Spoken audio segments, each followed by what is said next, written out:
What's up, everybody? Welcome back to Logical Plausible Probable. We got a kind of impromptu live stream going on with the one and only Sal Cordova.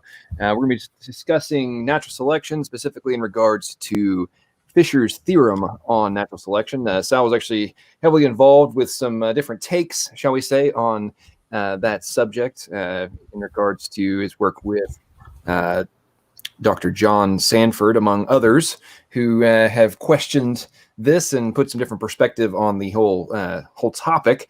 And Sal actually has part 2 of his debate coming up later this week with a evolutionary biologist PhD. They had round 1 back over on Modern Day Debate. It was a great, very interesting discussion, and they just weren't able to cover all of it because we had 2 very smart guys going back and forth, and they just couldn't cover everything in an hour and a half. So they're scheduled a part 2, which I think is coming up this Thursday, I believe. Is it Wednesday?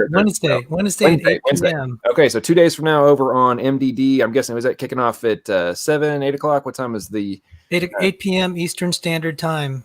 8 p.m. Eastern, 7 p.m. Central. Gotcha. Well, Sal, thanks so much for taking the time to come on and discuss this very interesting topic with me. So for those of you who are unaware, Fisher's fundamental theorem of natural selection, it's an idea about genetic variance. Population genetics was developed by the statistician and evolutionary biologist Ronald Fisher. The short version of it is the rate of increase in fitness of any organism at any time is equal to its genetic variance in fitness at that time. Now, the more modern version of this is the rate of increase in the mean fitness of any organism at any time that is ascribable to natural selection acting through changes in gene frequencies is exactly equal to its genetic variance in fitness at that time. So that's kind of gives you the little top level piece of it. Sal, go ahead and take over from here and give us a little idea of what we're going to be talking about today. Well, if that statement of the theorem sounds like gobbledygook, it's because it is gobbledygook, and that's what I'm covering today. I know that's not a nice thing to say of the dead, but got to call a spade a spade. So it has been regarded by Richard Dawkins as biology's central theorem, and if you go to the Royal Society web pages and biographies, it'll say Fisher created biology's central theorem. And the irony is, what you just stated, I think most biologists studying biology never heard that theorem. They've never heard what you just stated. They wouldn't know how to apply it to their everyday job doing biology. So, quick interjection here. It seems to me that the more I learn about the subject, the more there seems to be fundamental assertions and assumptions that don't actually correlate with what's actually being seen in the lab, for example. Yet they are still clung to with nearly dogmatic fervor in regards to the supposed proofs of evolution itself. Is that a fair position to take? Yes, and religious, mythical. And I have something, if I could share my screen. I wrote this article on this just to open with a little bit of comedy. First of all, I'd like to thank all our loyal subscribers and viewers who joined us. I see Honesty Angel there and Nicholas Whitmire and Standing for Truth. Thank you for taking time out of your day to join us. I'm deeply honored. By the way, I want to thank you all for praying for Dr. Sanford. He's been having some health challenges, but I got 3 emails from him today saying he's very happy with the progress on my book. So we're all hoping and praying he will still be with us to see my books published, of which we're hoping he will be my co-author. The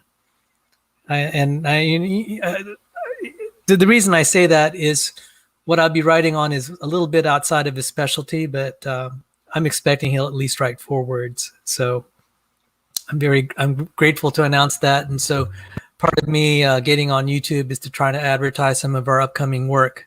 Redefine Living's here too. So thanks for joining us. So could I share my screen here? I'm going to share an article that is a little bit lighthearted. I took a little bit of artistic license, not much. This was an article I wrote on Fisher's theorem. Is it up? Okay. So this is on the creation evolution. Hang on. Let me add it real quick. All right, we're good to go now. All right, this is on the creation evolution headlines, run by David Coppage. He was one of those expelled. He was expelled from the Jet Propulsion Lab because he was a creationist. It's not even really an academic institution. This is terrible what's going on. Anyway, the father of neo-Darwinism, that would be Ronald Fisher, he's condemned with faint praise. The phrase condemned with faint praise is, I guess, an English phrase. I'm not quite familiar with it. And the NAS, which stands for National Academy of Science, NAS members' comedic eulogy of Fisher's theorem of natural selection. So this is a way to introduce Fisher's theorem. So this is my take on it, and I'm sorry, I'm just going to read from it because you don't have to make up the words. You already wrote them down. Yeah. The father of neo-Darwinism, R.A. Fisher, put forward what he called the fundamental theorem of natural selection, abbreviated FTNS in 1930 or so. This mathematically impressive theorem, of which Fisher was very proud, was long considered to be one of the main pillars of neo-Darwinian theory. Almost comically, it is now referred to in some evolutionary circles as Fisher's not so fundamental theorem of natural selection. We might give it a corrected abbreviation, FNSF-FTNS. Bill Baster and John Sanford recently provided a correction to Fisher's equations in the FNSF-FTNS that demonstrated real evolution proceeds toward destruction rather than construction of biological function. It basically flips Fisher's theorem upside down. Concurrently, and equally comedic, something odd happened at the 37th Memorial Lecture on January 4th, 2018, meant to honor the memory of the late R.A. Fisher. Joe Felsenstein, a National Academy of Science member, condemned Fisher's work with faint praise. Basically, he criticized Fisher's famous theorem, but tried to do it in a nice way. After all, this was a memorial lecture intended to honor Fisher's accomplishments. As with many eulogies, Felsenstein tried to put as much whitewash on the failures of the deceased individual as possible.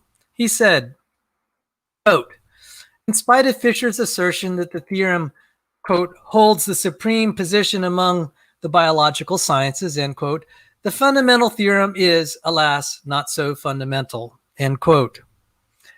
So there was the criticism, now the whitewash. How would Felsenstein manage to elevate Fisher's work and make it look like a stellar accomplishment, given that he's on the spot to eulogize the deceased father of neo-Darwinian theory? Well, Felsenstein may not have intended to do so, but he made Fisher's work look better than his own by comparison. He did this by pointing out how much more widely cited Fisher's work has been than the one of his own absurd models, which in turn he claimed is better than all the other absurd evolutionary models out there. Watch. I will not attempt to revive the FTNS, Fisher's fundamental theorem of natural selection, which turned out not to be so fundamental after all, but instead am trying to extend a 1978 model of mine, put forth in what may be the least cited paper. This attempts to make a toy model of an evolving population. So this is my translation. So that was Joe Felsenstein at describing the this was him at the memorial lecture. So translation, I'm translating, interpolating what Joe Felsenstein is saying. I'm trying to draw attention to my clever idea about how evolution works, but which everyone else seems to be ignoring and hasn't gotten as much citation as Fisher's fundamental theorem, which wasn't ever really fundamental anyway. I have to make a toy model of evolving populations because real models are mathematically intractable, and it's better to have a model that gives inaccurate answers than no model at all. The comedy continues. Felsenstein said, "The models are somewhat absurdly oversimple, but I argue that models like this at least can give us some results, which decades of more hand-wavy papers on the general connection between evolution, entropy, and information have not." So my translation is, my model is absurd, but it's better than the other absurd hand-wavy models out there. This lecture is in honor of R.A. Fisher. He made a model of evolution that is also oversimplified, was wrong, and now it's my turn to do the same. In relation to all the bad evolutionary models out there, Fisher's model doesn't look so bad. If we really had good models, I'd be talking about that. But instead, let me highlight my model that's been around for 40 years and which no one seems to pay attention to. At least Fisher's model gets more citations than mine. Sanford and Bassner's paper critiquing Fisher's theorem, first announced here, was noticed by Evolution News and World Magazine with favorable reviews. Now, here's a commentary. Felsenstein's solution to the dilemma of criticizing Fisher, yet keeping his status as the patron saint of neo-Darwinism, reminds me of this joke about a preacher who was offered a lot of money to do something similar. And the joke goes like this. In a small town, there were two brothers who, over the course of many years, cheated, swindled, robbed, and generally stole from everyone that they ever did business with. The entire town and surrounding community reviled and despised these two brothers, as everyone was aware of just how disreputable and dishonest they were. One day, one of the brothers mysteriously died. Although they had never attended church, the one remaining brother went to the local pastor and offered vast sums of money if he would only come forward to the funeral and say the appropriate words, and a large bonus, but only if he would, during the course of the eulogy, refer to his brother as a saint. The pastor was troubled by the request. However, it was a very poor church, and the church desperately needed repairs.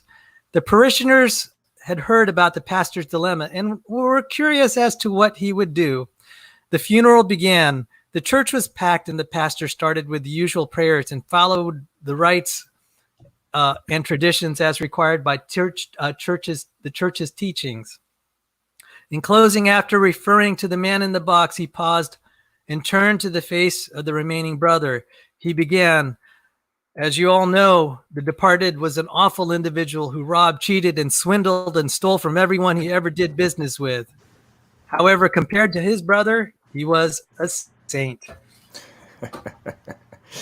So if what I'm taking from that little story there is that the Fisher's, among others, models are just different levels of badness rather than being, fantastic explanations of different questions.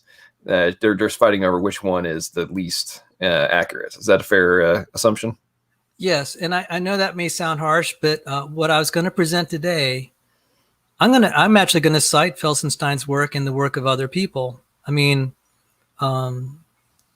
if I get under the skin of some of my listeners who are on the other side of the debate, there's an opportunity to discuss these papers, and it's better that these papers be discussed because they're being ignored, because they don't speak well of the mythology that, here we have, like I said, here we have this myth that Fisher's fundamental theorem is the central theorem of all biology. Now, I've studied a modest amount of biology, and I know people that have too. They don't know anything about this theorem that's supposedly central to biology. You'd think if it's the central theorem, they'd be studying it. Just like if we're studying physics, some of the first things that we studied was the approximation we know is Newton's second law. So I find it kind of amusing that this myth is perpetuated, and there's no evidence that it really is the central theorem, and it's not. But it took decades. It took decades for this to come about, and still to this day, Richard Dawkins is still proclaiming it as biology's central theorem. Well, when it comes to Dawkins, that doesn't really surprise me, since he has refused to accept any new variation to his 1976 selfish gene position. The at least the things that I've seen, he seems to completely dismiss any alternatives. So that doesn't really surprise me too much in regards to him specifically.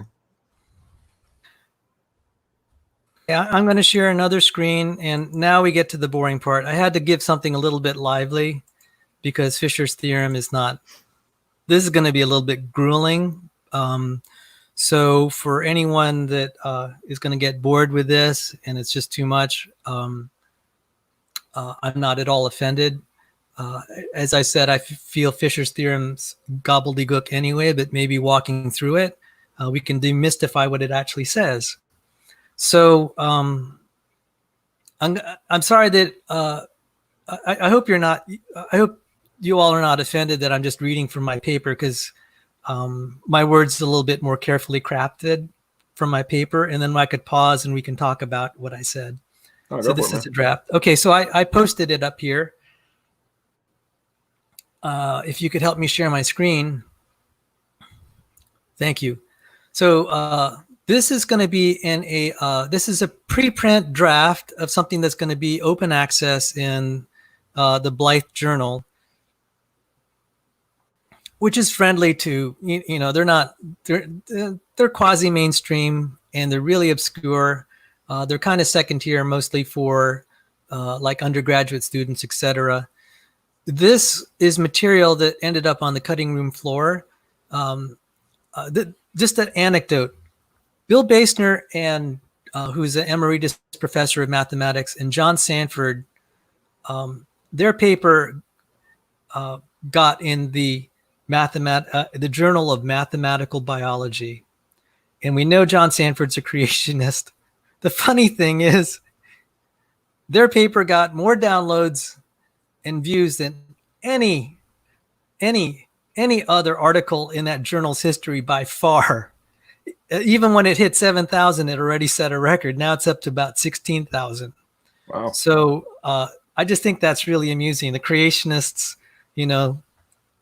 salute the creationists for that. And as I mentioned in my debate last week, part one of the debate series, Bill Basner he so impressed the International Society of Conservation Biologists. They wanted him as keynote speaker, which was just incredible. So that was just really funny. We had a creationist speaking to an international conference of conservation biologists. And then later that same year, John Sanford, who has friends at the NIH, invited him to speak at the Mazur Auditorium, which is reserved for dignitaries. So that was just great. And some people complained. He said, "Oh, wow, this is the same auditorium where Barack Obama and Bill Gates and all these great people, and here's John Sanford," and they were so upset. So that was just kind of fun. So anyway, I just had to point that out. So what does that have to do with this paper? Well, editors were contacting Bill Basner and John Sanford and one professor of population genetics and award-winning mathematician who will not be named, to have a follow-on works to this. And Bill said, "Hey, Sal, I'm kind of pressed for time. Can you help out?" So our paper got up to about 100 pages, and we said, "This is not going to work. Can we make it down to 10?" So the authors had to chop. And I think so. You're getting the cutting room fragments here, but I think it's still good. Oh, by the way, greetings to Speed of Sound, Immutable Destiny, and Creation Myths. Thank you for joining us today. So I'll read the abstract, and this is a work in progress. Fisher's fundamental theorem of natural selection was called biology's central theorem, but ironically, such accolades are by and large a myth. Joe Felsenstein, when delivering the Fisher Memorial Lecture, with regret, declared FTNS was not so fundamental.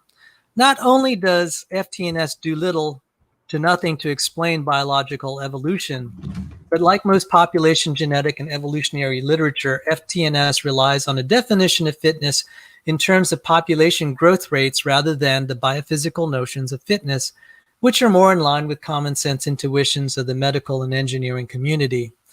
From the perspective of the mechanical rather than the population growth notions of fitness, natural selection might be more accurately described as an agent against the increase of complexity, but rather a facilitator for the destruction of complexity. Thus, some sort of anti-weasel model of natural selection might be a better model of how selection actually works in nature, rather than Dawkins' weasel or other man-made genetic algorithms. However, the main focus of this communication will provide some pedagogical insights through some numerical illustration of Fisher's theorem. The hope is that this will show the general irrelevance of FTNS to the question of evolution of complexity by means of natural selection, and thus demonstrate in broad terms Felsenstein's regret that Fisher's theorem is not so fundamental after all.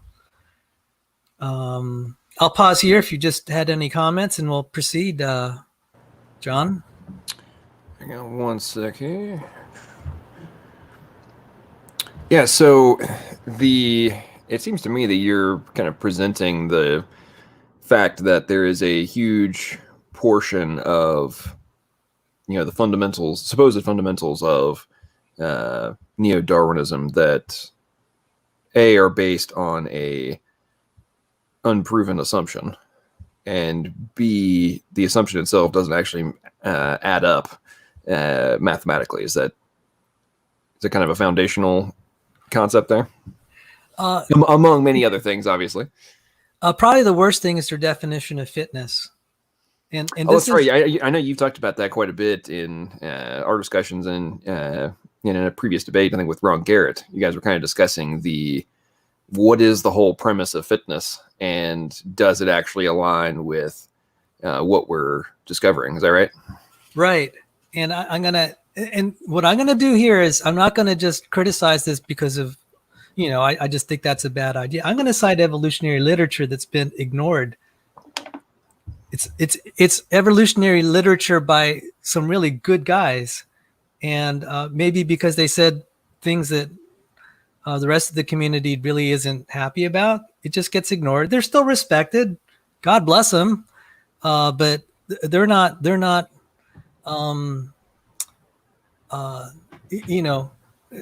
are not on board with the idea that fitness is well defined in evolutionary biology. That's really problematic. And lo and behold, I would think so, given the fact it's a rather essential component to explain all the other aspects of the theory, right? Right. I mean, if you think about it, in physics, we define things like length. I mean, length. We have the National Institute of Standards, NIST. They spend a lot of time trying to make sure we get length right, so that someone who measures length of something somewhere in the world will get the same length somewhere else. And another lab could. Same for mass. So mass, length and time, and then charge. Those are the fundamental properties of physics. And what is kind of horrifying, me coming from a physics background and engineering background, is I would think that there would be comparable standards for something as fundamental as the notion of fitness in biology. But then I'm just going to quote what the biologists themselves have had to say. Oh, by the way, I was reading, since I'm referencing Behe's work in this, I found out he used the term that I used. He used the term nuts and bolts, which is what I used to. Hey, Sal, quick interjection here. So your upcoming opponent has swung by. He's checking us out right now. So anything you're holding back for your debate, just so you know. Dan, aka Creation Myths, has come by. I'm kidding. I know you're not trying to hold things back. No. Actually, thank you, Dan, for coming by. Yes, thanks, Dan. Thanks, Dan, for coming by. Appreciate you swinging over to my channel and to listen to this discussion we're having here with Sal. Go ahead, man. Well, this is exactly what prompted the debate. I'd like to say I'm glad that Dan and I can have at least a conversation now. There's acrimony over the last 3 years, and when I put on the table the problem of fitness, which was related to this paper that Bill Baster and John Sanford put forward. Ironically, I said, John and Bill, you're starting from the wrong premise. Your definition of fitness is all wrong. And they said, well, we'll just use, I guess Walter Riemann weighed in and he said, well, no, we'll use the definition that evolutionary biologists have used and we'll still show it's wrong. And I said, yeah, that's actually pretty slick. So, so the first step was just to even use, for the sake of argument, the flawed definition of fitness. And they still showed this was problematic. And as I've shown, even Joe Felsenstein said Fisher's theorem's not so fundamental. And I'm going to list all the other people, in addition to Felsenstein, that had negative comments on this theorem that's supposedly fundamental to everything. So the reason I'm having this recorded and I'm putting this on the table is this is technical enough. I want to have this recording available to people that'll hear our debate, because this is really kind of an important thing. And so let me just continue a little bit. So I'll give some citations. I'll have a bibliography, God willing, that'll identify these. So I might just articulate audibly, because I had the references somewhat in my head anyway. So I said, introduction and the problem of defining fitness. In order to understand the meaning of Fisher's fundamental theorem of natural selection, it is helpful to understand the definition of fitness which Fisher was using. This is not so trivial a problem, because in a 2009 paper on fitness, Allen or Quit, biologists have offered a staggering number of definitions of fitness. And worse, Richard Lewontin lamented, it is not entirely clear what fitness is. That's from his 2003 essay in Santa Fe Winter Bulletin. And then Andreas Wagner, in his book on robustness, he said, however, fitness is hard to define rigorously and even more difficult to measure. An examination of fitness and its robustness alone would thus not yield much insight into the opening questions. Instead, it is necessary to analyze on all levels of organization the systems that constitute an organism and that sustain life. I define such systems loosely as assemblies of parts that carry out well-defined biological functions. I define such systems loosely as assemblies of parts that carry out well-defined biological functions. Now, doesn't that sound hauntingly similar to this? Ironically, systems loosely as assemblies of parts that carry out well-defined functions sounds remarkably similar to Michael Behe's definition of irreducible complexity, a single system composed of several well-matched interacting parts that contribute to the basic function of the system. So, you see, because it's coming out of Michael Behe's mouth, people will dismiss it. But when someone like Andreas Wagner says that, that's okay. It's like, oh, that's so insightful. So, hey, Sal, quick sidebar. Sure. SFT wants to know if you would be interested in doing this exact same presentation over on his channel. Oh, I would be honored, SFT. Thank you. And yes, if you look at the chat, you probably see where he's talking about that. Yeah. Okay. Great. All right. So, in terms of engineering or the medical intuitions of fitness, the population genetic evolutionary biology definition of fitness seems disconnected, if not offensive, to a common sense notion of fitness. For example, in the medical sense, sickle cell anemia is a heritable trait that can lead to sickness, but it is viewed as a beneficial, quote unquote, adaptation in the population genetic sense. Natural selection could selectively favor loss of optical structure in Gammarus minus, it's an aquatic creature that dwells in caves, or tusks in elephant. Alan Orr used the example of Gammarus minus to chide Daniel Dennett's naive views of natural selection when Orr pointed out, this was in the Boston Review, he's calling it Dennett's dangerous idea or something like that. I renamed it Dennett's strange idea. It's the Boston Review. This is a really interesting exchange because this is someone these are two evolutionists going after each other over the definition of fitness and natural selection. So this is not creation evolution. This is evolution versus evolution. Alan Orr said, in reality, selection sees only brute birth, death, and reproduction and knows nothing of design. selection, sheer, cold, demographics, is just as happy to lay waste to the kind of design we associate with engineering as to build it. Consider the eyes of cave organisms who live in total darkness. If eyes are expensive to make, selection can wreck their exquisite engineering just as surely as it built it. An optic nerve with little or no eye is almost assuredly not the sort of design one expects on an engineer's blueprint, but we find it in Gamera's minus. Whether or not this kind of evolution is common, it betrays the fundamental error in thinking of selection as trading in the currency of design. So, there you have it. There's a top evolutionary biologist that is decoupling natural selection from necessarily creating designs. Which obviously is one of the single biggest conundrums that's faced by evolutionary biology in the first place, right? Of like, how do we explain these massive jumps in morphology, among other things, purely through natural selection? Yes. So I'm just going to keep going through. And, people will wonder, hey, it's really funny. Some people thought when I started studying biology, I'd stop leaning toward creationism. The more that I studied it and I read stuff like this, I said, you probably going off to school and reading evolutionary literature rather than seeing it quoted in creationist literature, actually going to the source literature actually just kind of disenamored me with evolutionary biology. It's interesting you say that. Like I totally understand where you're coming from. The more that I read papers and digest their shock and awe at what is being discovered, and then read their attempts to justify the discovery inside of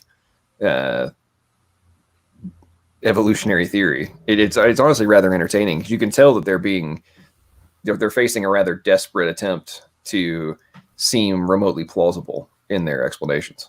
Yeah, and I mean, I respect their efforts.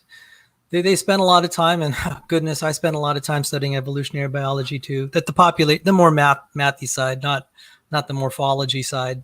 So let me just continue here. In fact, reductive, which means reducing, reductive evolution rather than constructive evolution has been argued to be the dominant mode of evolution throughout most of geological history. That's Kunin's paper that he co-authored with someone's name who I can't pronounce. Just Google reductive evolution and Kunin, you'll find it. And it's little. He said that with little more than an assertion that geological history was punctuated with episodes of complexification with no real detailed mechanistic description for reasons of complexification. So let's assume for the sake of argument that the fossil record, and we have geological time and old Earth and old fossil record. Kunin was acknowledging that throughout this, if we assume common ancestry, we'll see lots of reductive evolution kind of, being the norm. And then you have this poof, like the Cambrian explosion, just poof of all this complexity that just comes out of nowhere. And then it starts to decrease. But then we also, we see direct examples, which I'll describe here. So I'll say amusingly, the paucity of direct examples of complexity increased by natural selection was unwittingly highlighted by Sherem Molem's book, Survival of the Sickest, where he argues why we need birth defects like Tay-Sachs disease because of natural selection. Furthermore, Molem went on to celebrate the facts of disease as evidence of Darwin's genius. Now, I shared, when I was telling John one time, I said, we were talking about Fisher's theorem. I said, you know how these guys had decided to, solve the problem of genetic entropy? They say now sickness is a beneficial mutation. And when I gave him this book, he just started laughing. And I said, I don't blame you for laughing. That's kind of a clever solution. If you can't explain a bug, if you can't get around a bug, advertise it as a feature. So that's Hey, basically, if the literal opposite is is reversed to be evidence in your favor, I mean, how can you lose? yeah, that's right. Now it's funny. I had a good relationship. God bless him, Alan McNeil at Cornell, who's the same school Dr. Sanford was in. He said, "Yeah, that is kind of that is kind of a complication." So that was a nice way of saying, "Yeah, Sal, you got a good one there." So if so, okay, so if this is the case, then beneficial mutation in the population genetic evolutionary sense is often a loss of function in the medical and engineering sense. I really don't think that's beyond dispute. In my debate, Professor Cardinal cited elephants losing tusks, and he cited um, sickle cell anemia. I could also cite examples in the pangenome of E. coli bacteria. I may show that in my slide on Wednesday. So I say this fact is. I'm sorry. Quick interjection in regards to the whole elephants losing tusks thing. I honestly am intrigued to know, and you may or may not know this, but I would not be surprised at all if at least a portion of the loss of tusks is less to do with gene deletion and maybe more epigenetic. Yeah, the term, I think the proper term is, I wouldn't use the word epigenetic. We call it developmental plasticity. Okay. And Mary Jane West Eberhard had a book on it. It was a headache to read. Goodness. Okay, so the correct term is developmental plasticity. Okay, developmental. So the ability to make the modification is already pre-existing and now being executed. Is that a right? So when you're talking about locusts and grasshoppers, Mary Jane West Eberhard uses the term developmental plasticity. Who knows what term they're using these days? These terms are so fluid anyway. All right, enough of my little sidebar there. I'll let you get back to your yeah. Sorry that's why I like physics. Some of the concepts have been stable for like 200-300 years. So, so I said this has been confirmed, especially by direct observation in field and in the laboratory. That's Michael Behe's The First Law of Adaptive Evolution, and published in the Biology Quarterly Review. And even, what's his name? Jerry Coyne thought Behe did a good job, which is rare for Jerry Coyne to say that. But Jerry Coyne said that at least for the present day and lab observations, there was nothing wrong with Behe's tally. But then Jerry Coyne said, well, but Behe fails to recognize how natural selections worked in the past. And I wanted to say, time out, Jerry. It only works in the past in your imagination. We actually don't know it directly. The field and lab observations would suggest that natural selection wasn't at work in the past. That's why we have what's known as the third way of evolution. So just to think about this, an aircraft is fit to fly. A submarine is fit to operate underwater. A car is fit to operate on land, a spaceship in space, etc. None of these notions of fit need to be conflated with reproductive success. Biophysicists have established eyes are fit to sense and count individual photons and molecules. And the citation of that is William Bialec's work, his textbook on biophysics, plus his Hans Bethe Memorial Lecture, 2015. He had a series of lectures on this. Sharks are fit to sense electric field in conditions at the extreme limit permissible for physics. And there is an article by Natalie Tangier, New York Times. So that's the citation. Birds are fit to fly and navigate thousands of miles. This is well established. Just Google the Arctic tern and the cryptochrome protein and bird magnetic sensing. You'll just be wowed. Myself being a pilot and having worked in the aviation industry and trained pilots, I can tell you navigation's a big deal. Before we had GPS and all this high-tech electronic stuff, it was really easy to get lost in the middle of the ocean. How birds are able to navigate, and they don't have GPS satellites helping them, or to my knowledge, I don't know whether they can read star maps, but goodness. We have the Arctic tern that can fly from South Pole to North Pole and back, and they estimate it flies 50,000 miles a year because it uses a circuitous route, and it has waypoints right in the middle of the equator. Just incredible. I mean, if you could fly and you're just out there in the open ocean, how do you know that you're just at the equator? That's just like remarkable. Our magnetic compasses are not sensitive enough. In fact, most pilots don't want to fly with a magnetic compass alone because it's a good way to kill yourself. Well, it's interesting as you're talking about this, kind of a direct comparison to, modern tech of, it's one of the things that really strikes me on a regular basis. The more I learn about some of the just incredible engineering functions that exist in biology. And to me, when you really think about them of, okay, yeah, in some instances we have no tech that's even close. In others, we haven't even come up with something that can do the same function. We can just observe it. Yes. And it's like, we're talking about technology here that is clearly observable. And as I always love to say, in what other context would it be considered logical, plausible, and probable that our equivalent of the exact same technology could ever exist without the intelligent agent being required? And if you're going to freely admit that you're correct, that I'm correct, that, hey, well, no, this couldn't exist without an intelligent agent if we make it. Like, so something that's more complicated and it's being executed on as a molecular component, a molecular machine, which is, correct me if I'm wrong, but the whole molecular machine aspect is a freely accepted premise these days. It's not it's not just analogous. They're literal machines. Yeah. It's accepted, except people that are really committed against design. A group of biologists said, stop using that word. Stop using that it has a purpose. Stop using the word machine. But it's too natural to just use it that way. Bruce Alberts, in his book, he was the head of the American Association for the Advancement of Science. He was the one who used the machine metaphor. And of course, all the ID proponents and creationists were just celebrating that. They were laughing. And there's a huge backlash because of that. And so I tell you what, the other day, a couple days ago, I was looking at, I was diving into the Titan the Titan protein specifically, and its role in muscles and contraction and all that process.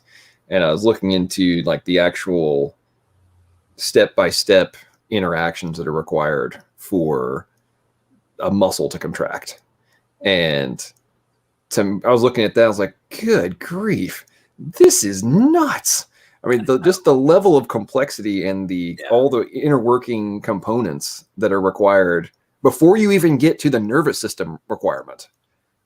I was just like, wow, this is absolutely, I mean, I learned about this in the past, but I hadn't actually dove into it in much more detail, As I was looking into it, I'm like, this is mind bending. And we're talking about muscle contraction, which isn't even the most complicated piece that we see in some of the most simplest forms of life. Yeah. So sorry, man, I'm sorry, my little diatribe there. Go, but get back to what you were talking about. Well, I'll tell you this. I was talking to a PhD physicist who presently works at the company I used to, MITRE Corporation, which is a $500 million think tank. Just amazing. The U.S. Congress will throw $1 billion for people just to sit around and think. And I used to work there. He's a PhD physicist, and I said, hey, these sharks can sense electric fields at nanovolts per meter. He said, wow, that's, he works on radars. And he said, that's phenomenal. I said, I think that's the limit of physics. And he said, yeah, that's probably at the limit of physics of what we can sense, nanovolts per meter. So this shark, just imagine this, he's in the water and there's his prey. When his prey moves his muscles, when the prey moves its muscles, it creates electrical signals in its nerves. The shark can sense that. That's how he senses it. And they had a lot of physiologists looking at this, and then they got the physicists involved, and they said, oh my goodness. And I think I have a quote from Natalie Angier somewhere in one of my talks where she said, these are so finely tuned, you need an alternate universe because it's right at the limit of physics that's physically possible. What the laws of physics would allow, we're talking Pauli, Planck, at Albert Einstein, those are kind of her words. It can't get any better. And so William Bialek had his lecture, more perfect than imagined. So we often hear evolutionary biologists just trashing the design of biology. And here comes along a physicist. He said, no, that's not right. There are elements of biology that are perfect. You cannot exceed it. Mm-hmm. No human being, you cannot take all the talent on the planet and make a system more sensitive in that dimension. And that was powerful. That's a great lecture to go over. And so, by the way, that stuff made it to the cutting room floor when I was working on Fisher's theorem, because we had like only 10 pages and it's 100 long. So I just like, oh man, this is the really good stuff, you know, and it's getting thrown out. So now I'm presenting it.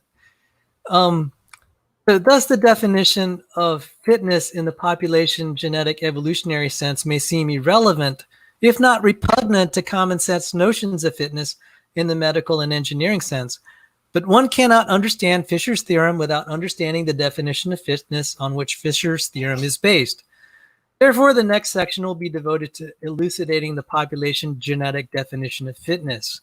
The definitions follow from conventions used in Joseph Felsenstein's graduate level textbook, Evolutionary Theoretical Genetics. He's made it available free. Anyone can look that up.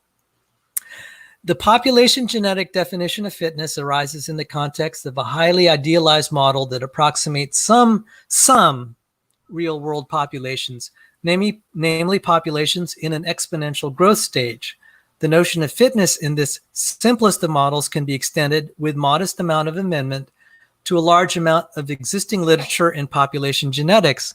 However, the staggering amount of population genetics literature that uses this simplistic model does not at all imply the model is accurate or useful. And if inaccurate, if inaccurate, then the widespread acceptance of this simplistic model is a substantial blemish on the entire discipline of population genetics in this respect.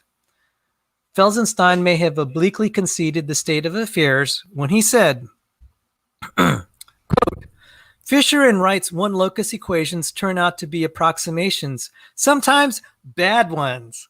The mathematical tools at hand have not revolutionized our understanding of the evolutionary process. Many evolutionists will fail to find the clear and simple messages that population genetics theory once seemed to promise. So what has happened is all these population genetics at the time of Fisher, Haldane, and Wright, it looked like they were just gonna just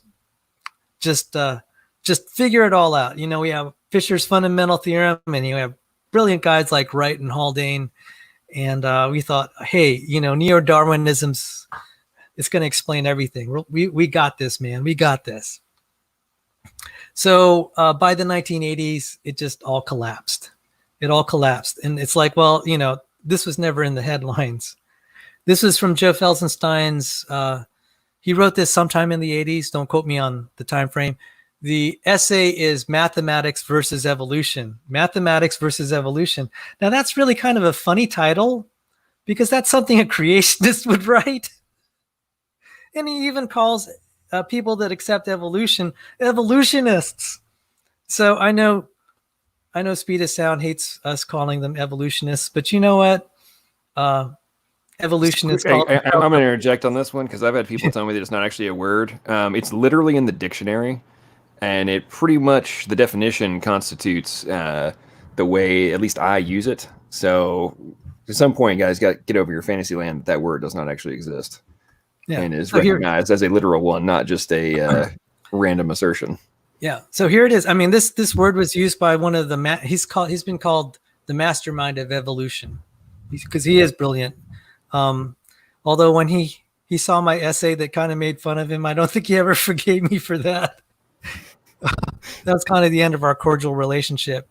Okay, so now I hope you've at least been entertained so far. So now, unfortunately, a lot of preliminaries are needed to provide a cursory understanding of the terminology associated with the population genetic evolutionary definitions of fitness required to understand Fisher's theorem. So one must suffer through some of the math in order to understand what Fisher's theorem means. So here we go. These are simplified from Joe Felsenstein's book. So there's some fine points that my wording may miss.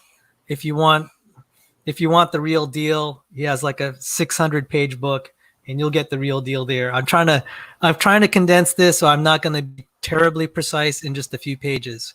So because populations grow exponentially, it is possible that a singular molecular change in one organism can result in immense macroscopic consequences. For example, in the evolution of bacteria or a virus, the emergence of a novel mutational change in its genome can result in its epidemic spread that has very noticeable effects on the macro scale. In light of such exponential growth of such populations, there is reasonable justification for choosing an exponential function for modeling populations such as these, and this leads to the beginning of the mathematical definition of fitness in the sense of population genetics. Now, I just threw a little bit of preliminary math there, but the equation that you should see, you'll see this in population growth models, is this x of t equals a to the e alpha t. So I'm sorry to get technical in the math. That just means the x of t is the size of the population at any time. So if you have parameters of like how many, a is the number of initial individuals in the population, a is some sort of growth rate. But just think of that exponential curve. So if you're looking at the number of people that, since the time of Noah, like you had 8 people, and then it exponentially grows to the 7-8 billion we have today. That's an exponential curve. You can model it with that equation right there. So I don't know how to. I'm trying to dumb this down so we don't get bogged down too much in the math. And unfortunately, to understand Fisher's theorem, that's what we're going to have to do. We can define this thing called W. And they call it the absolute fitness or Darwinian fitness. W equals e to the alpha. We can call it that. So it bears mentioning that W, calling it Darwinian fitness, might be a misnomer, since Lewontin argues implicitly that fitness in this way violates the spirit of what Darwin meant when he said, Darwin's sense of fit has been bypassed. So Darwin may not really like this definition of fitness, where you're just counting the growth rate. So what does this mean? So what could W, let's give an example of what W means. So if we had a rabbit, let me see if I could do this right. Let me do the math. Trying to do the math in my head. This is kind of dangerous because I'm doing this on the fly. So let's say a rabbit has lots of kids and it can double its population, assume that there's no predation or any other thing. But on average, all factors considered, that it's in a great environment, it could double its population every generation. We'd say W equals 2. Okay. And let's say that the human population every generation could increase it by, say, 20%. So W would be 1.2. Now, there's some subtleties here. The reason I use e to the alpha and use these t's, there's this whole thing. It's very nice if you can take a continuous growth model and make it discrete, where you just kind of approximate one generation at a time. And we know that that's not exactly accurate. And Felsenstein devotes tens of pages to saying, okay, this is when this approximation will be valid. Okay, so the reason I'm picking the discrete model is the math is easier, and he uses a lot of the discrete models in his examples. It's very nice to see this, and I'll show the discrete version of Fisher's theorem, which can be expanded to the continuous. So I hope the people are not too hung up on that. I'm trying to keep this simple. And so we can define the initial population size according to generation. So generation 1. So let's just take the rabbit example. So let's say we start out with 2 rabbits and W equals 2. So after the after the 8th generation, there'll be 256 rabbits, and after the 12th generation, there'll be 1024. So W would equal 2, and K at 8 generations would be 8. So W to the K. So that's how that would work. It just boom. So that's how Fisher defined fitness. Has nothing to do. Just let me take a pause here. Doesn't actually look at the positive or negative ramifications that have happened throughout that process. Just that, oh, it must have all been ultimately positive. Is that a kind of a short nutshell of what's being argued? Yeah, let's take a pause here. If you're thinking, what relevance does this have? It's like that's the same thing. That's the same question I was raising when I was looking at this. Does that tell you that a flagellum's going to evolve, or a prokaryote's going to evolve to a eukaryote, or any of the other problems, or like lungs? I mean, this equation is kind of like you've abstracted so many details as to be totally meaningless. But so if the reader is here, it's like, what the heck is this gobbledygook about? What relevance? It's like, well, that's exactly the problem. These guys have just gone off on this. This is the build-up to the fundamental theorem of natural selection. You can already see the beginning of problems here because it's so decoupled from anything real. And if you recall earlier up here, it said, even from Felsenstein's mouth himself, he said, Fisher's and Wright's one locus equation turn out to be approximations, sometimes bad ones. Okay. You know what? That was an actually optimistic appraisal, in my opinion. Quick insertion here, Sal. It seems to me that one of the things I love to talk about is fruit of the poison tree. But to me, it seems that what you're kind of outlining here has a significant amount of downstream ramifications, at least potential downstream ramifications, in terms of the assumptions that are built upon this, that are being leveraged in a plethora of other models that are created in supposed defense and creation of evidence in favor of the theory itself. Am I going down the right? Is my mind going the right path here? Because that's kind of what I'm taking from this. Yes, you're absolutely down the right path. And I've been talking to my colleagues, and I said, how could so many careers be built on models like this, premises like this, where they're doing all this fancy math, and I'm just like, it's all garbage underneath. I mean, that's a really harsh assessment, but I'm just like, this is not, I mean, coming as a physics, not to the extreme, but it's almost like saying that all the formulas that use pi say that pi is somewhere between 3.14 and 2.14 and 3.14 kind of thing in terms of calculation of all the other formulas and the ramifications. Is that kind of a fair? Obviously not. Don't put on your physicist hat too much in mathematics. I'm trying to put this in context for the average listener. I'll tell you what, this is so bad, I can't even say it's right or wrong. I mean, I'm sorry to be harsh. Now, the one thing I did in my debate with Professor Cardinal on last Thursday is I pointed out the Mueller limit. See, the reason I had Dr. Sanford put that in his slide when he talked at the NIH, and we've been talking about this, I said, John, the Mueller limit stands whatever definition of fitness. So if you use the population genetic definition of fitness, that Mueller limit will work. If you use the functional definition, the Mueller limit will work even better. And that's why I want you to use it. And he said, yeah, that's pretty good. And I said, here, see, Dan Grauer himself said he used that formula. People think that was something the creationists came up with. So when Dan Grauer said, if ENCODE is right, that means females have to bear 10 to the 35th. Every female has to bear 10 to the 35th offspring. And I was just laughing. I said, see, that's the formula that came from population genetics. There are few gems and all that doo-doo. Okay. That was one of them.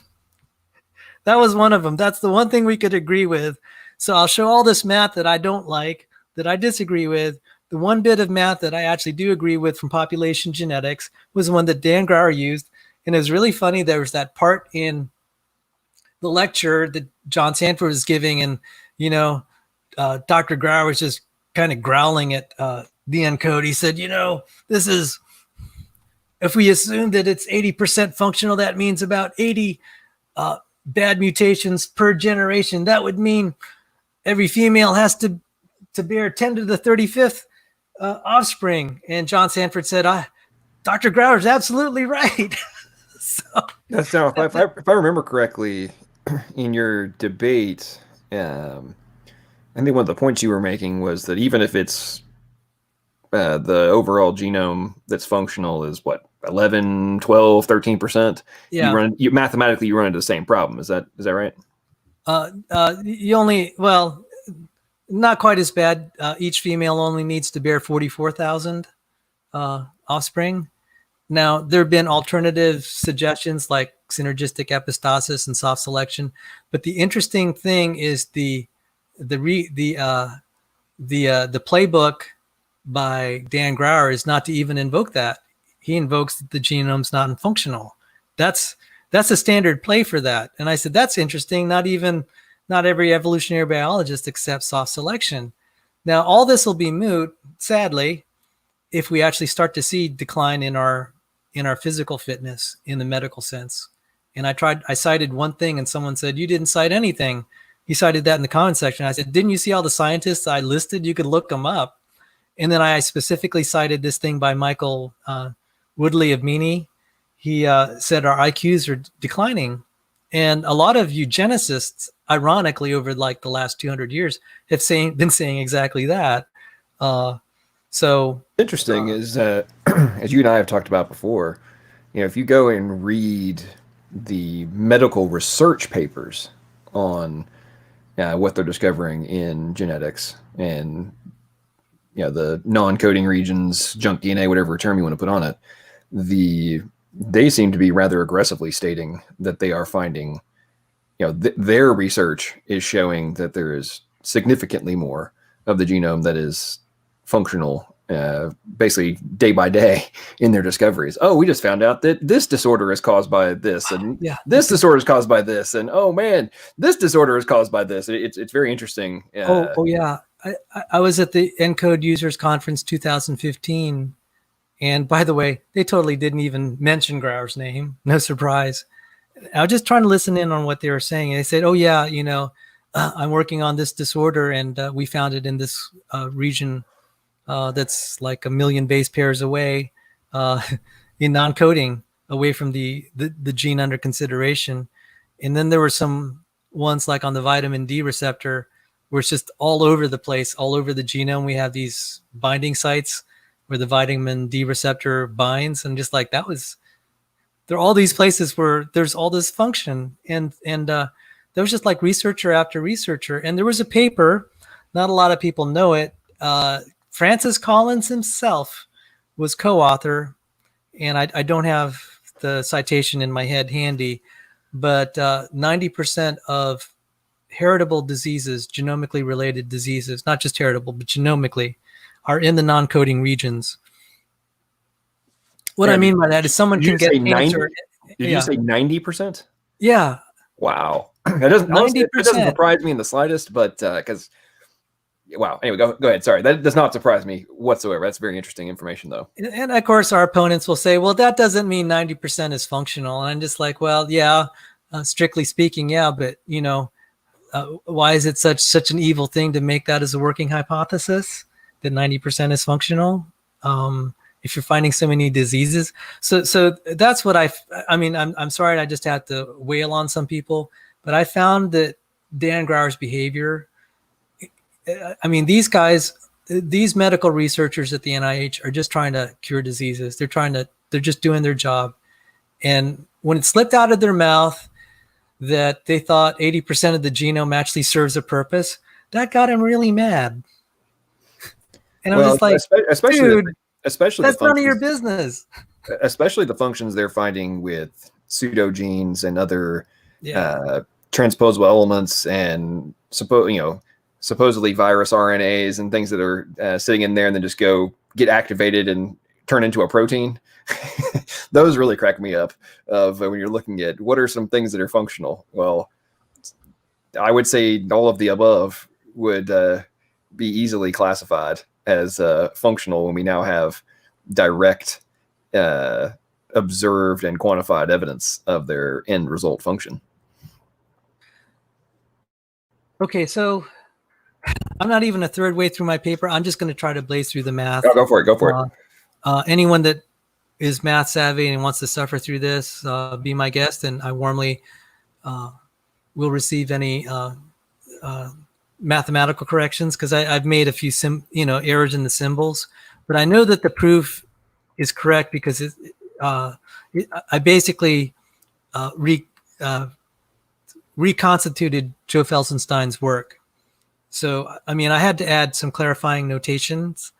So this isn't my proof. This is a proof this is a textbook proof, but with some kind of clarifying notation. So if you see it and it doesn't look exactly like in Felsenstein's book, there's a reason I did it. It's to clarify it, to demystify it.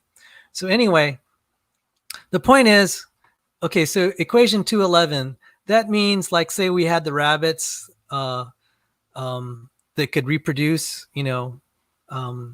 with every generation at a rate of twice as much. So let's say we have subpopulations of rabbits.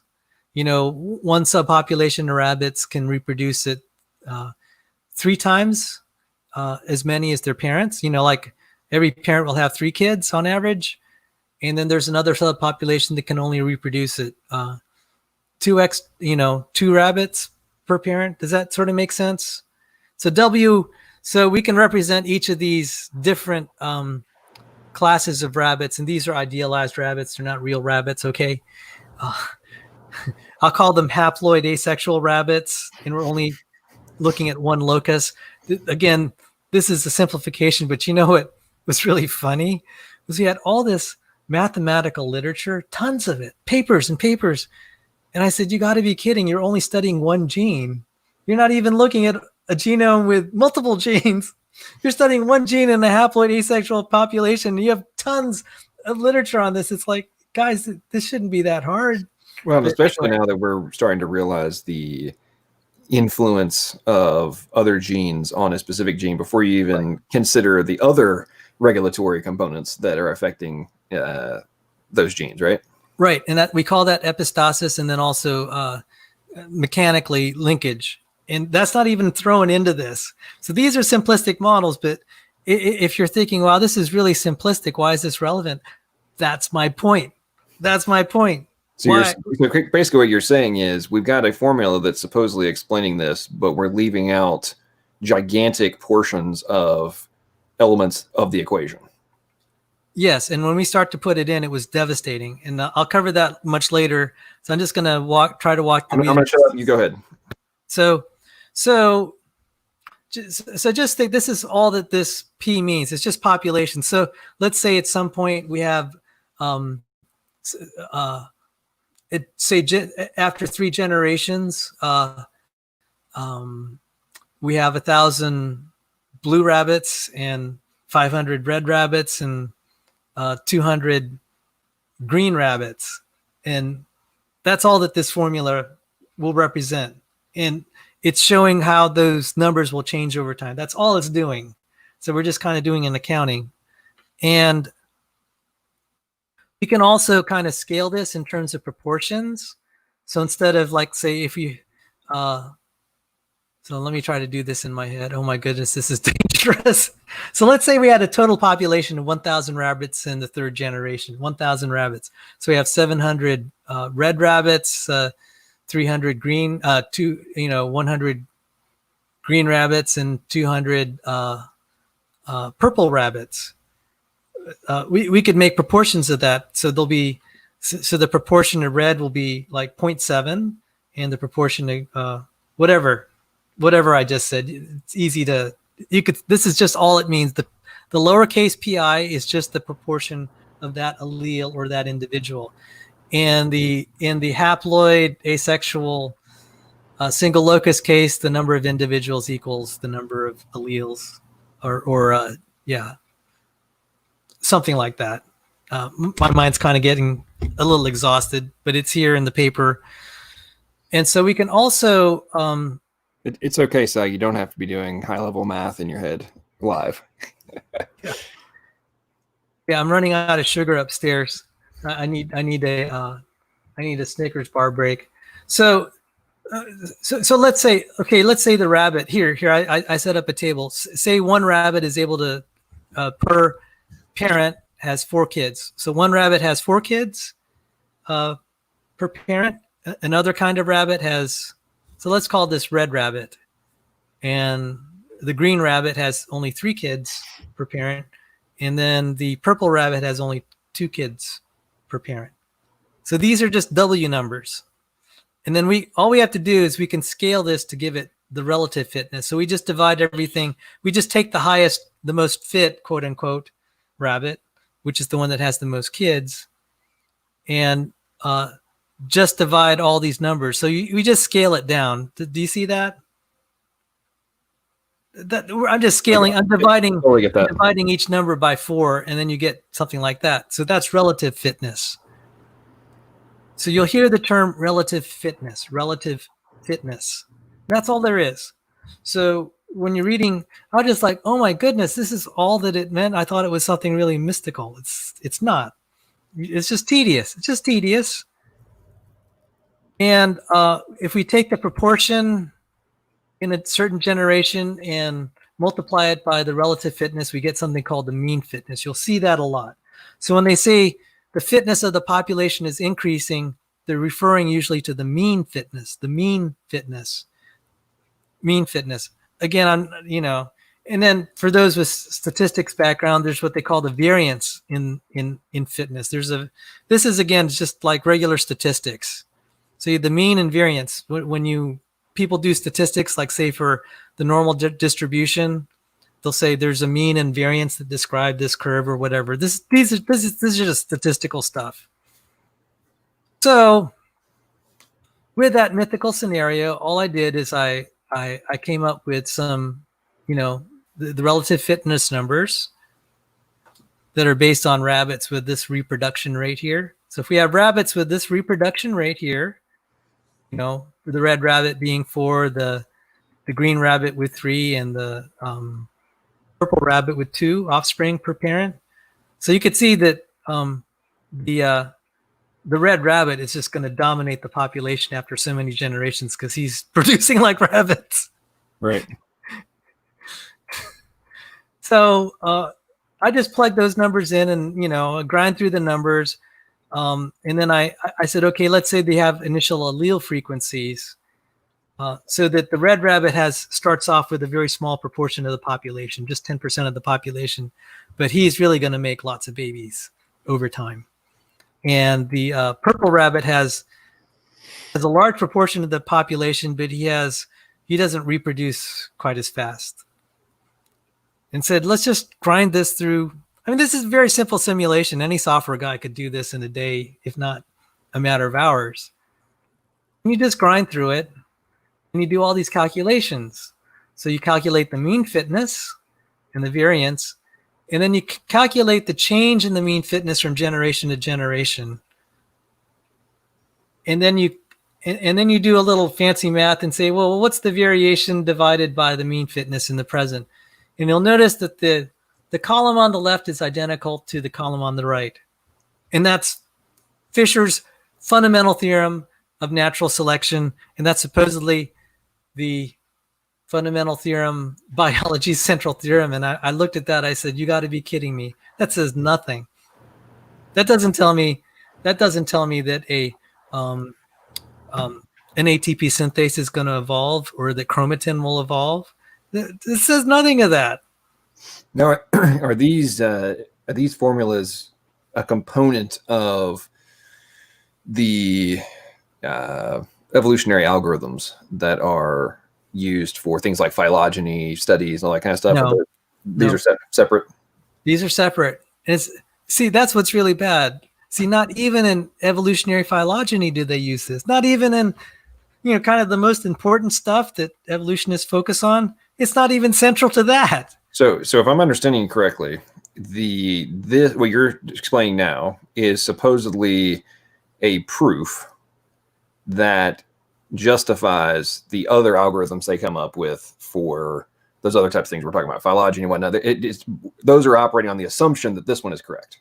No, not even that. Okay, they're not even going that far. No. This is how bad, I got to tell you, this is how bad the situation is. And because Fisher was so revered, you get an obscure paper that would criticize him, but, he was great as a statistician, not trying to take away any brilliant mind. but his theorem, it was just like, you know how it is when your friend kind of screwed up and you really don't want to hurt his feelings and you want to kind of uphold his reputation. I mean, that's a noble thing to do. I don't think it was a conspiracy. I think that's an honorable thing to do when someone you love and maybe he had something there that just, you know, there's no need to call out something. You know, let the creationists do that. You know, I'm not going to do it if I'm an evolution. I think that's actually a noble thing. So I don't think it's a conspiracy. I think it's actually admirable that, you know, they said, well, we're just going to let it go. You know, we're not using it anyway. No need to, you know, to throw more dirt on someone's grave. And I'm not faulting anyone. Except I am laughing at Richard Dawkins that he probably never even studied this, because he wouldn't be calling it biology's central theorem. I mean, that's kind of embarrassing. I probably know this better than he does. Anyway, so what is Fisher's theorem? The discrete version is right here.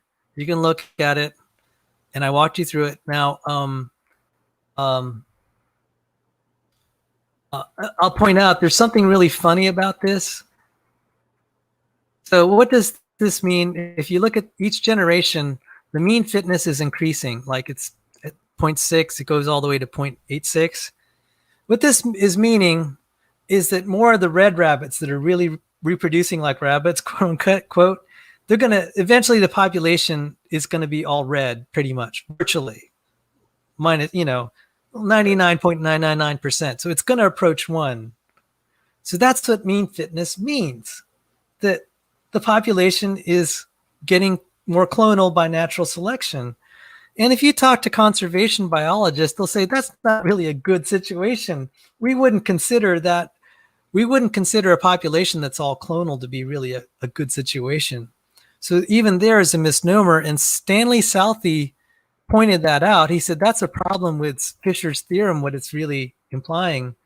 And also more broadly, the way that they define fitness in the evolutionary sense. So all you're saying is the population isn't necessarily getting more complex. So let's take the example of Gammarus minus, where this cave fish that was out where this fish was out. No, sorry. Gammarus minus is not a fish. It's a crustacean. I'll call it a crab for lack of a better word. This crab-like creature. So it's out there in the open and then finally starts trying to dwell in the caves because it can be protected or for whatever reason, or it finds food. So now it starts losing its optical nerve, and that's why it's called minus, Gammarus minus, you know, minus the eye. You're saying there's another version that still has it. This one doesn't. Is that right? So okay. It's Gammarus minus. That's the one Alan Orr was chiding Daniel Dennett on this and saying, look at Gammarus minus. So let's say the one that reproduces the most is Gammarus minus. So the guys that have lost their eyes. Well, over time in that cave, all of them are going to be blind.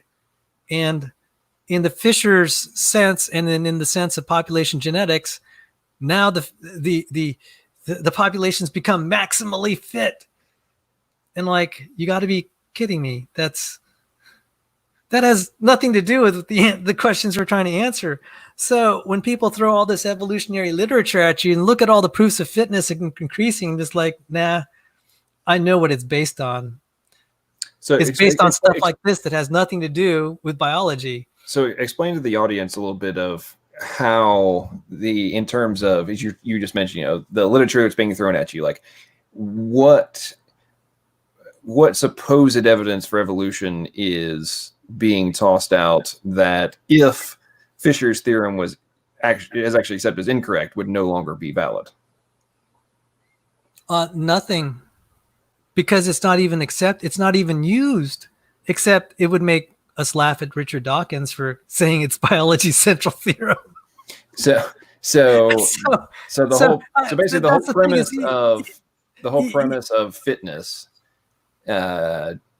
doesn't really have a foundation, right? And is what you're saying. So and as we mentioned earlier, it removes gigantic components of the complexities and such that need to be inserted into this equation to actually have a valid theorem for fitness that accounts for all the variables, or at least more of the known variables. Is that right? Right. So let me just back this up a little bit.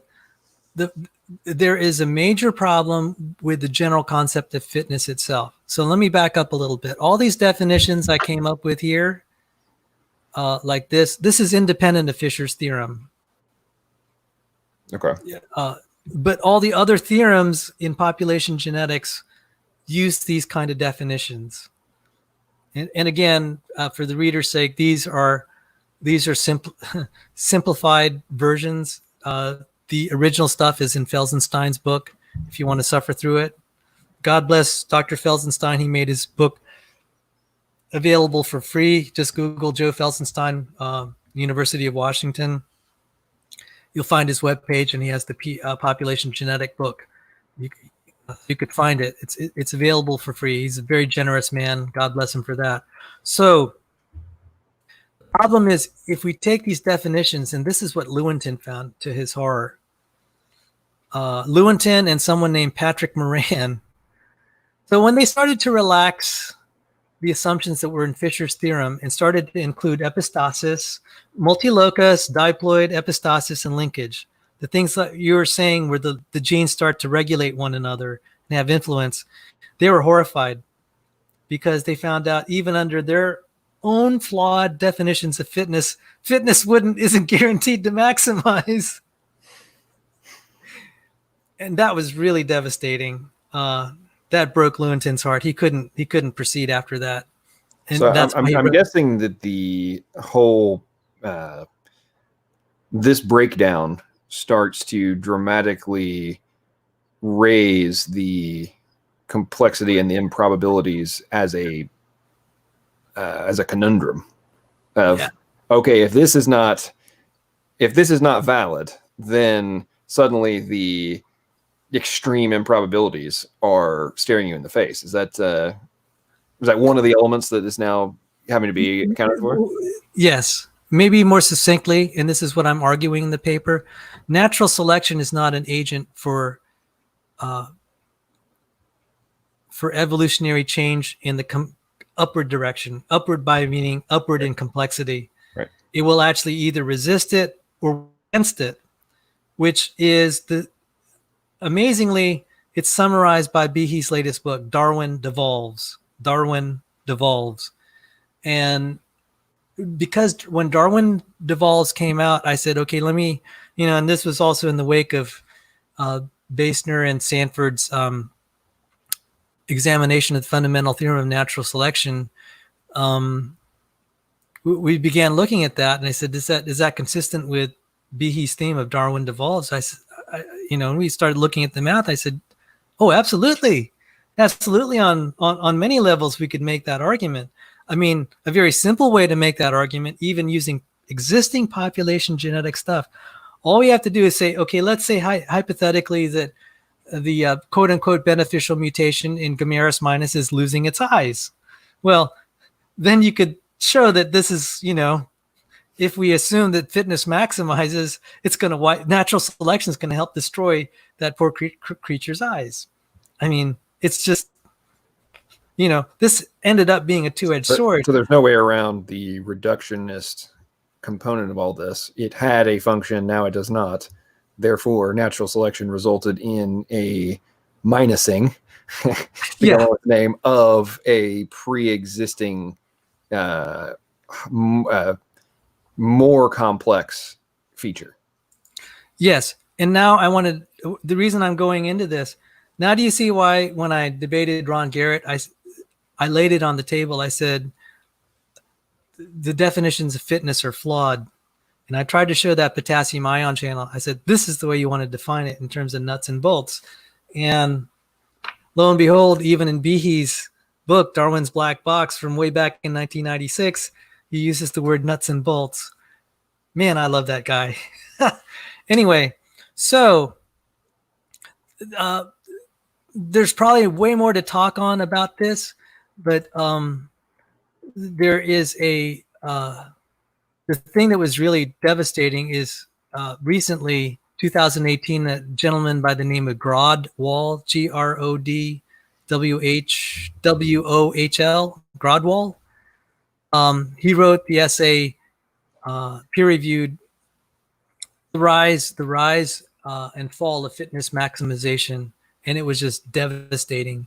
I'm just like, he actually said they've quietly given up on it. But in the popular press, Richard Dawkins is saying this is biology's central theorem and how it's all been proven. It's like, don't believe any of that. If you read the actual literature, it's not. This stuff that you're seeing in the math here, I just go through the proof of Fisher's theorem. There is a continuous version that is way, way, way more complicated. And I have something kind of funny to say. So you read earlier at the beginning of the show what Fisher's theorem, how he stated it in words. Now, that wasn't very rigorous. I mean, it sounded like gobbledygook, and he didn't use any math symbols. And this is what George Price had to say in 1972.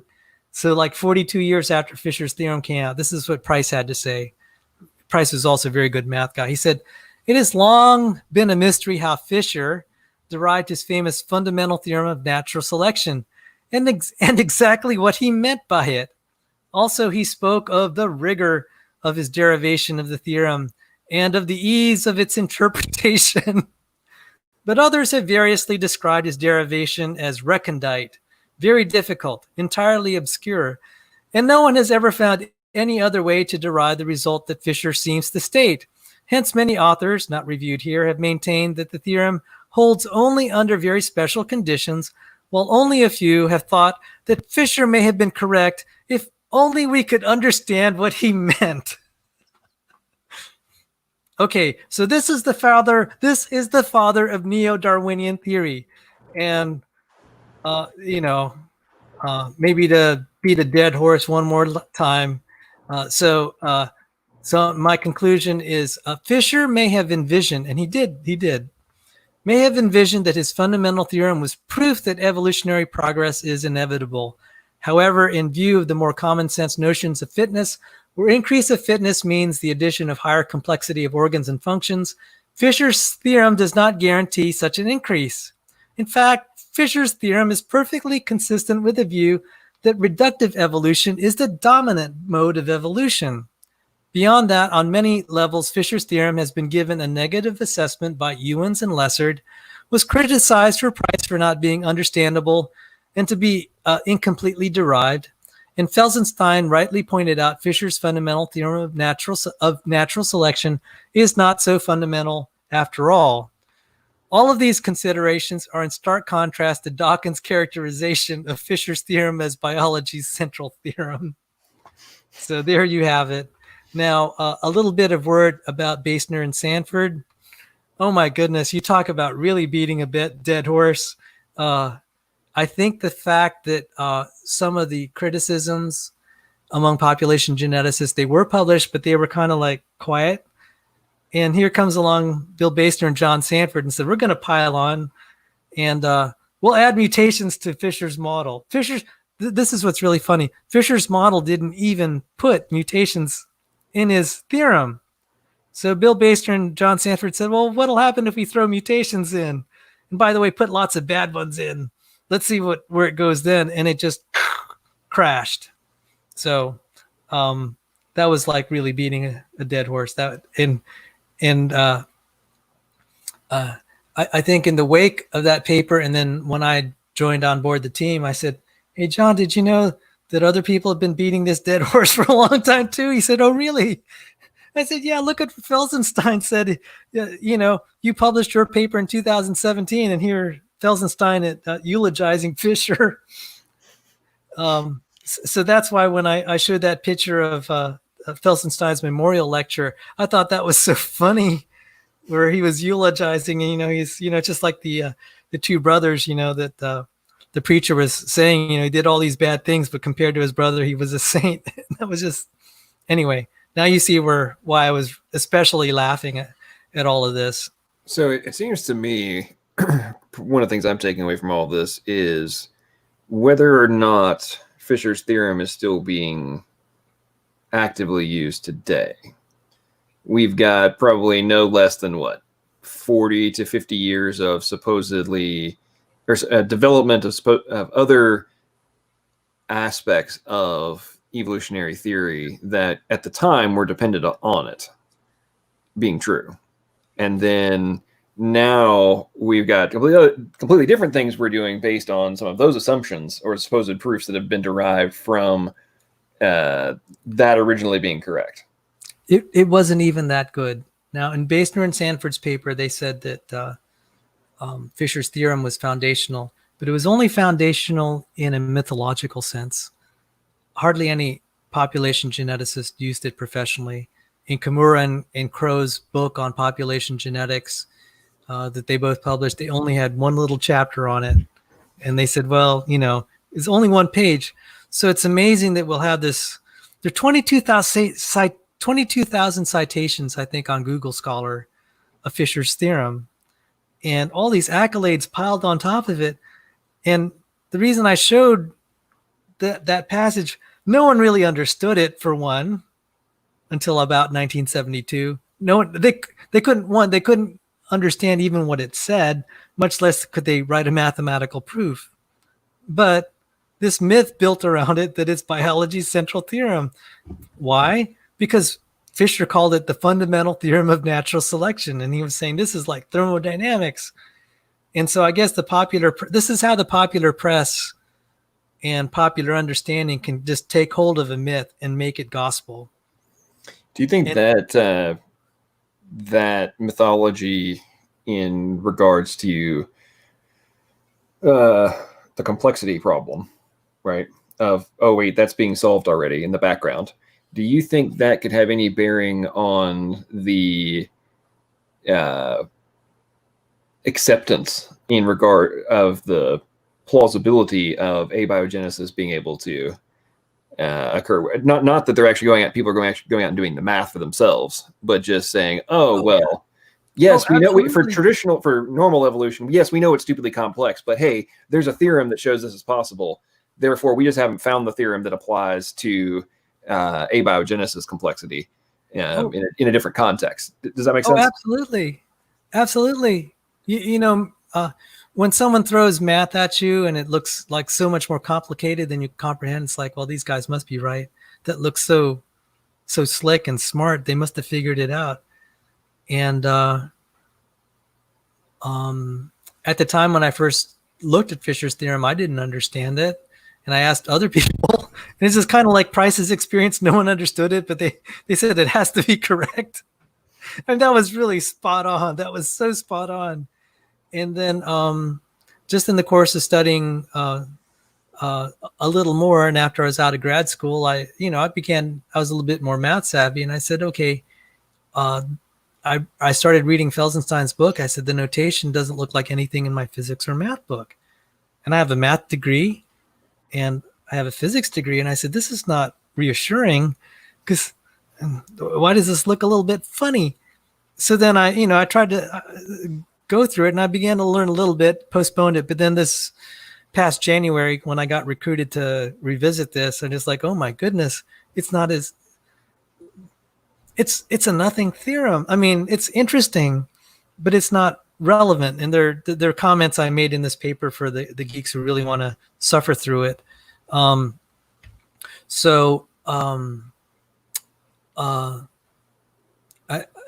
was just like, I talked to people. I said, it can't be this bad, could it? Where a myth is perpetuated and the people at the top really know the story, but they're just kind of like, they're not trying to make headlines.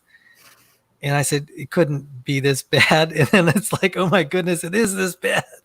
So yes, it does perpetuate the myth.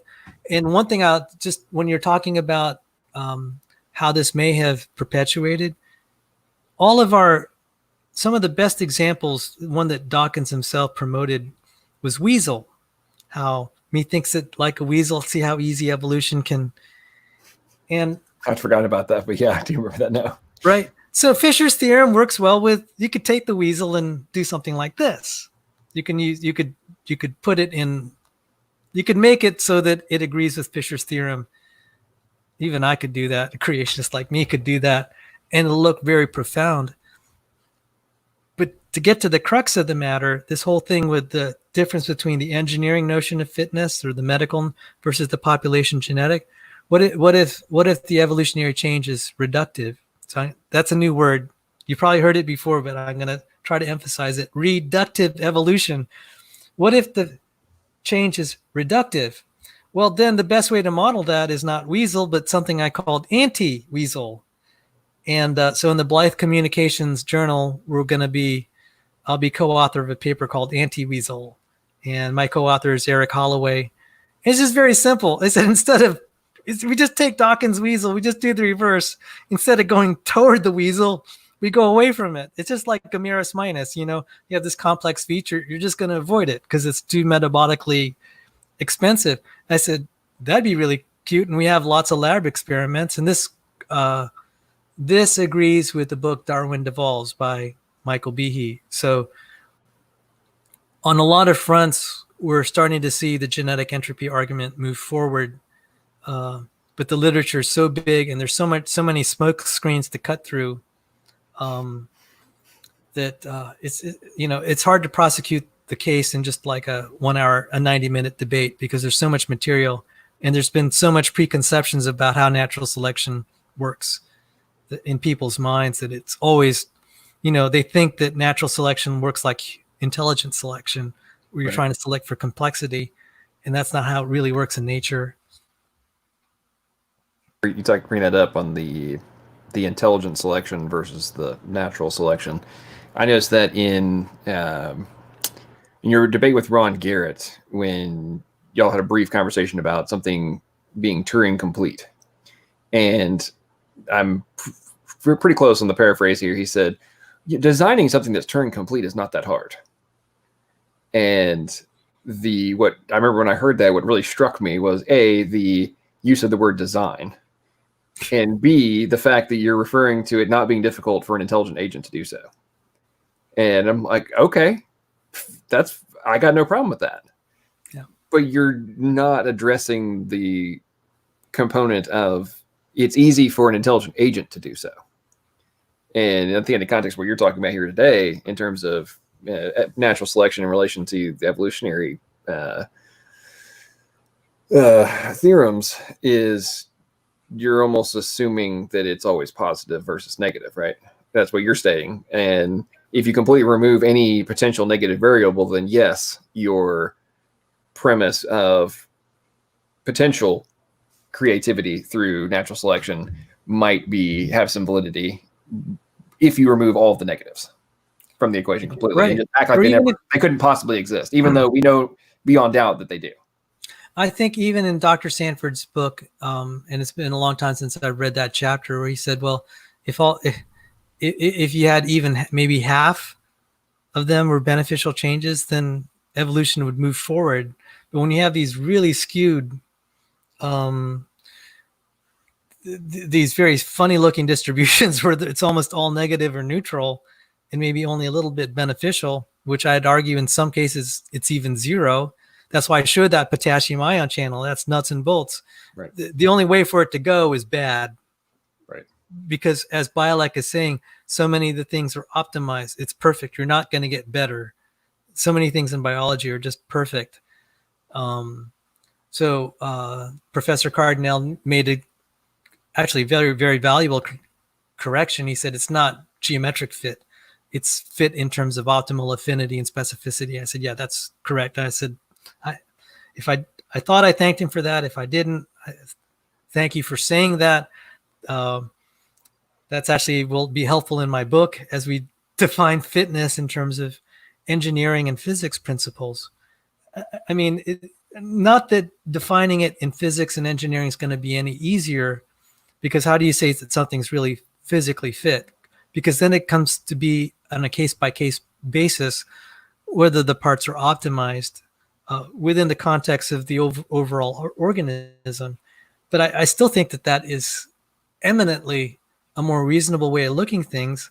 And if evolutionary biologists are trying to argue that complexity arises by selection, they better tie it to this engineering notion, because when they decouple it, then the theorem, the natural selection is totally decoupled. It has no right to be arguing like Dawkins does. So basically, what you're saying is if you do that decoupling, you're completely operating in a utopian hypothetical that does not actually take real world application into account. And therefore, while you may be able to come up with formulas that make it probable, it is now no longer logical or plausible. Is that exactly good way to twist my little my favorite words into this discussion? Yeah, and Ron Garrett, in my debate with him, said, "Wow, I mean," he said, "if you're right, this is overturning everything." I said, "Yeah, that's Behe's Darwin devolves." Yeah. So I've read that book as well. It's interesting to me. But when I was reading through it, it was like, oh, well, that makes a lot of sense. And the interesting part about, especially about his book, was you didn't require very much imagination in terms of comprehending or trying to apply or think of known things that would fit directly into what he was putting forth and what you're putting forth here today in your paper and in your discussions and everything and Dr. Sanford, all the things they've been talking about. It seems to fit the directly observable evidence and doesn't require any hypothetical scenarios in order to seem like a valid end conclusion of what we're observing. And for everybody who's making fun of me who just said y'all, I live in Nashville. I grew up in England. When I first moved back, I lived there for 18 years. When I moved back to the States for college, I used to make fun of people that said y'all. And fast forward 18 years, I've discovered that it's a way more efficient use of the English language. And I find it very strange to say you all. I think that just sounds weird to me. So, and plus it's way better when you hear it from a woman. So whatever. I wanted to, could I advertise my upcoming website where I'm going to be trying to post some of this stuff? Yeah, absolutely. Go for it. It's evidenceandreasons.org.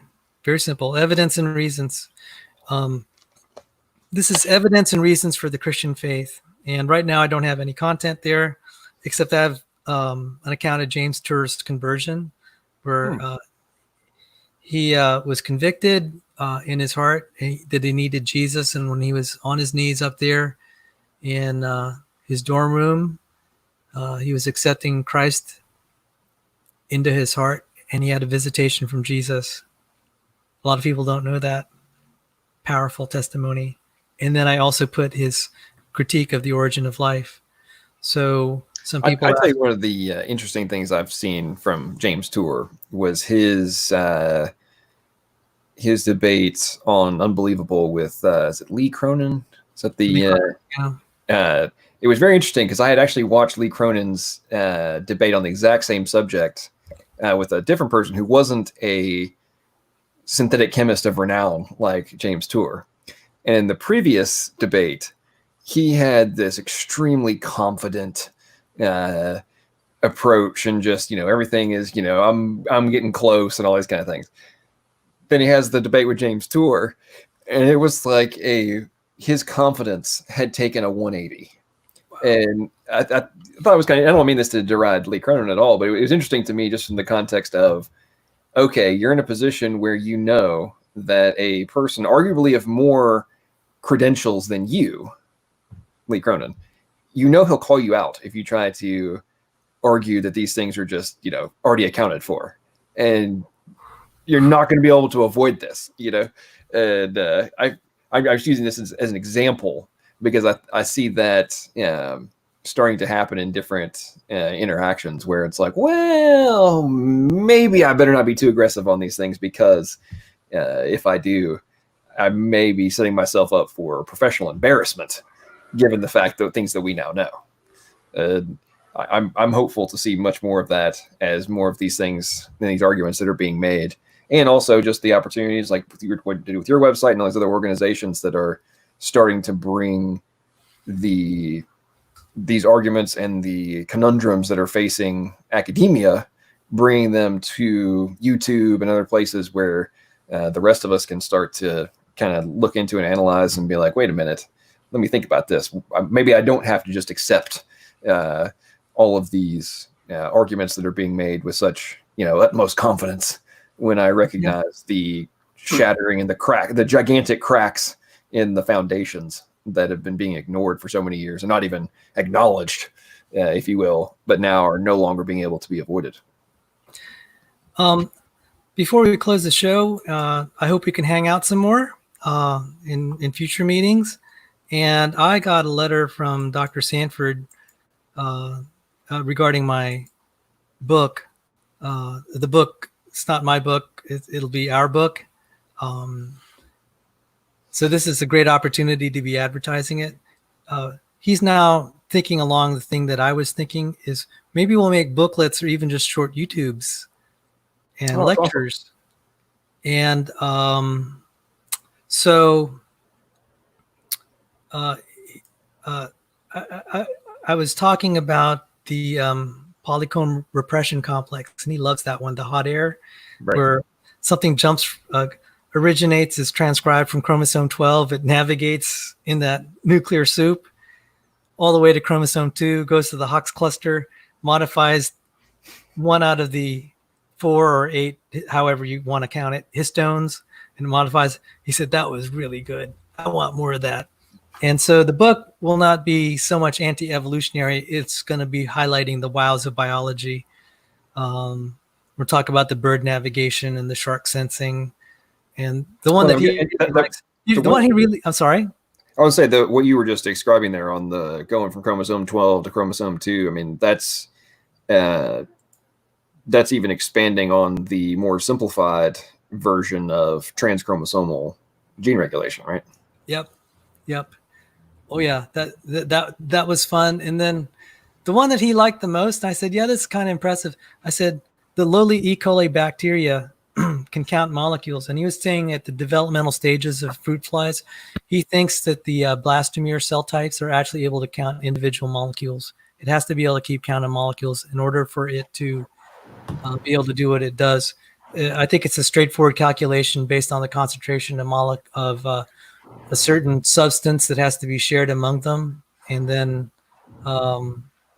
he did the math. He said, yeah, the way it's able to do its differentiate, how the cells are able to figure out who they are, they actually have to count molecules. I thought that was really impressive. But that doesn't surprise me. I tell you what, another thing that I've come across I thought was very interesting is the molecular clock, not in the evolutionary sense, but in the actual time tracking for on a 24-hour period of different activation and deactivation of cycles and like different function.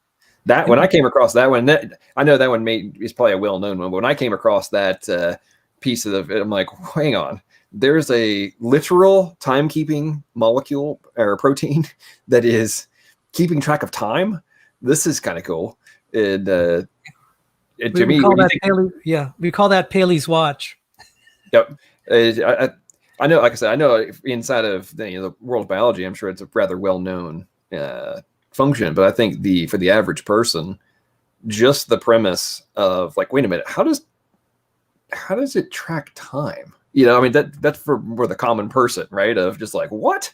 Are you kidding me? And how does this? You think about it from a complexity perspective, like how does this even become a reasonable conclusion? Yeah. So I have to tell you, this is. I'm glad we're doing this because I've met some, kids. I did some volunteer ministry at James Madison, and some of the students there said, "Well, we didn't want to look into the evidence because we were afraid we'll lose our faith if we started to study the facts." And I was like, "Oh Lord, give me a chance to just reach out to these people, let them know the facts are a lot more friendly to the Christian faith than you think." So we have these people that the way they defend their Christian faith is to kind of close their eyes. I mean, there's something to be said for that, and not hear the opposing views. And it's kind of scary to kind of venture out and just see what there is. And I nearly left the faith the more that I kept studying it. And I had bouts of agnosticism, and I just started looking at the science and just like, let me think about this. Do I really want to bet my soul on abiogenesis? And I said, nah, And then I started going through the odds, and it's been about 20 years now, and every year I'd say that I've been more convinced that there's intelligent design. And then when we look at the kind of all the tragedy and bad things in this world, it said like, well, it looks like intelligent design, but it's also cursed.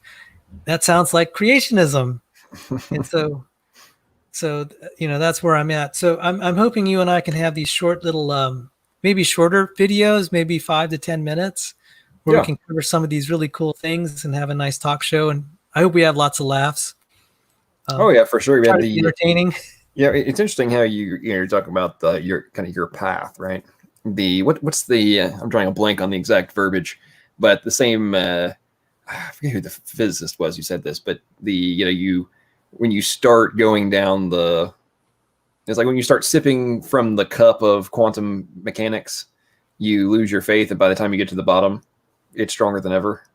Yeah. And I think the same thing. I think the same logic applies to biology too. Like, oh, surface level. Okay, cool. Well, actually, the irony for me is with biology, I don't even think you have it on the surface level. I think the surface level answers the question for in and of itself. But the deeper you go, the more it's to me anyway, more it's not a chance. Both on abiogenesis as well as the undirected processes of natural selection, just to me does not seem like a remotely plausible conclusion. Yeah, given the things that you're talking about today in this whole discussion. Oh, thank you. Like we're removing huge components of this while simultaneously not accounting for negatives. Everything's 100% positive, no negative to even put into our formulas. Like, in what other scenario would anybody think that is a rational conclusion, especially when we freely accept the premise of entropy, So I don't have any more. No, I think it's perfect. Do you want to try to take some questions from the audience here who's been on the sideline? Does anybody have any questions they want to toss towards? Before I just want to. That's my way of saying thank you for hanging with us. I think we've started. People knew we were wrapping up, so they've started to drop off. But let's actually, next time we'll do a halfway point question and answer session when we got more people in the audience. Yeah. That way you won't have to be burnt out, and we'll get them while the questions are hot. Yeah, this is a good warm up. Oh, Speed of Sound said, yes, John, where is that paper? So I'll let you answer that one, John. So anyway, we're done for the day, and appreciate everybody for stopping by. If you're watching this after the live stream, hope you enjoy and actually take the time to dive in, listen to what Sal has been discussing, outlining, showing evidence for and against some of the foundational concepts that we are told cannot be questioned. And hope as you dive deeper and go on do your own research into the fundamentals of our existence, you will look for conclusions that are logical, plausible, and probable. They got to be all three. Otherwise, they're not valid. Have a good one, folks. Have a good one.